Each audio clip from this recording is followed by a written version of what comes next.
Arthur's Christmas by Marc Brown and read to you today by Gammy. Arthur and D.W. had been in the drugstore a long time.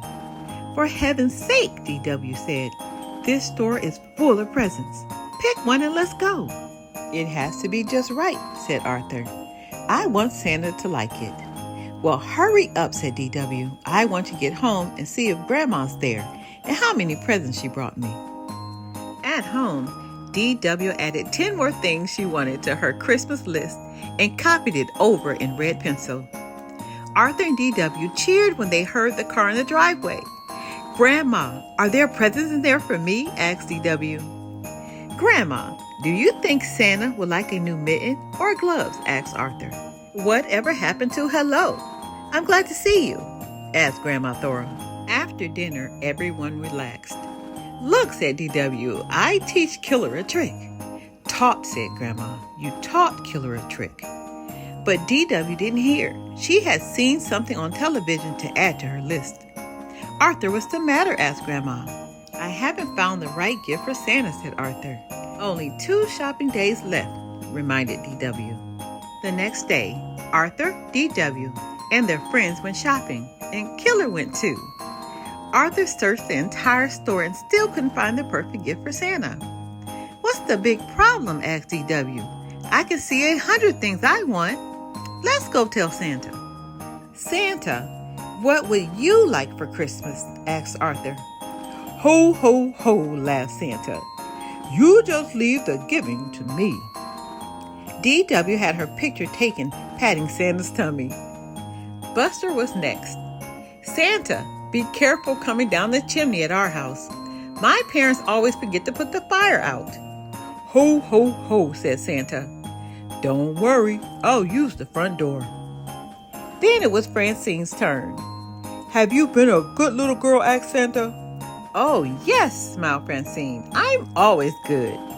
"Always?" asked Santa.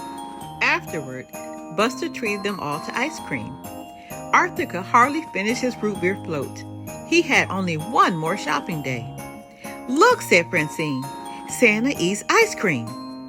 "I'll have a banana split with 6 scoops of bubble gum ice cream," said Santa, "with double hot fudge, whipped cream, and nuts." "I'll say he eats a lot of ice cream," said D.W. At home, Arthur asked his family for help. "How about a nice colorful tie?" said Father. "Aftershave is always a good gift," said Mother.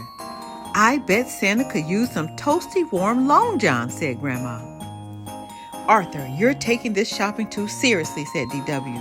"Just do what I do. Get everyone the same thing." That afternoon, everyone was getting ready to go caroling. But Arthur didn't have time for Christmas carols. Time was running out. "Please come along," begged D.W. "I'll be the only kid. And besides, Mrs. Tibble always gives us a present and hot chocolate."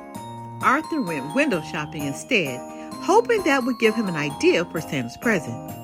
Santa was ho-ho-hoing and drinking a diet root beer at the car wash. Moments later, Santa was at the Golden Chopstick, eating gum chow goo. Santa must have run to the deli at the corner of North and Main. The waitress shouted Santa's order to the cook. "Catch a fish, hit it with fry, and put a pair of shoes on it." Santa sure eats a lot, thought Arthur. Finally, Arthur went home. He hadn't seen a single thing in any of the window stores he thought that Santa would like. Santa was on TV eating Papa Piper's pickled peppers. "That's it," said Arthur. He started making his list. Arthur counted his money. "D.W.," he said in his sweetest voice. "Okay, how much do you need?" asked D.W. "But only if you promise to stop being such a grouch." The next morning, Arthur gave D.W. half of his list. He took the other half. D.W. had to keep Killer out of the kitchen while Arthur made Santa's present. "What's all that noise?" asked Father. "Arthur is making a mess," reported D.W. The kitchen door opened and Arthur sneezed. "Mom, how many cups of pepper and pickled peppers?" he asked. "Maybe I should help," said Mother. "No, please," said Arthur. "I want to make Santa's present myself. Just tell me how many sticks of gum and gum chow goo." Poor Santa, said D.W. Hours later, Arthur whistled while he set the table for Santa. What's that? asked Father. Pickled peppers, a hot fudge sundae on bubblegum ice cream, and subgum chow too. I sort of combined Santa's favorite foods, Arthur explained. What's that big lumpy thing that's moving? asked Grandma. A pizza to go, said Arthur, with everything on it. If you want Santa to come, you'd better go to bed, said Mother. If we want Santa to come, thought D.W., we better do something about that food. D.W. couldn't fall asleep. I have to do something, she thought. Poor Arthur worked so hard. But what if Santa gets one whiff of Arthur's present? He'll never set foot in the dining room, much less eat any of it. Careful to miss the squeaky step, D.W. tiptoed down in the dark. The next morning, Arthur was the first one up. Santa ate it all, he cried, and he left a note. Dear Arthur, you were so nice to take the time to find out my favorite foods and make them. Thank you. You also teach me about the Christmas spirit. Love, Santa. P.S. Aren't you lucky to have such a nice little sister? The end. We have so much more to learn.